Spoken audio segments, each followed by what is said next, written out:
तो हेलो दोस्तों, नमस्कार, प्रणाम। मैं दीपू कुमार आप सभी को एक ताज़ा अपडेट बता देना चाहते हैं कि अपने देश में बहुत भारी खेला होने वाला है। प्रधानमंत्री पद के शपथ लेने से पहले नरेंद्र मोदी पर आई संकट। खुद जीडीपी के महासचिव केसी त्यागी ने बोले हैं कि मेरे मालिक को, मेरे नेता को इंडियन गठबंधन से प्रधानमंत्री बनने के लिए ऑफर आई है।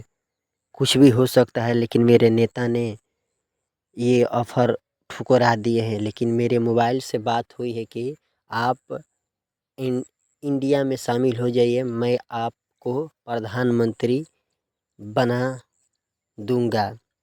इस पर केसी त्यागी से पूछा गया कि आपसे कौन बात किया, तो बोले हैं कि इंडिया का नेता ने हमसे बात किए हैं, जे नीतीश कुमार को आप शामिल करा दीजिए, मैं उनको प्रधानमंत्री बना देंगे। ये मौका सुनहरा मौका है, इसके बाद नीतीश कुमार का ऐसा मौका कभी नहीं आ सकता है।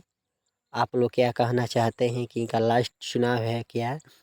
जे नीतीश कुमार को इतना सारा ऑफर इंडिया की तरफ से आ रही है, ये सब फेक न्यूज़ है। केसी त्यागी ने ये सब फेंक रहे हैं, इनसे कोई बात नहीं हुआ।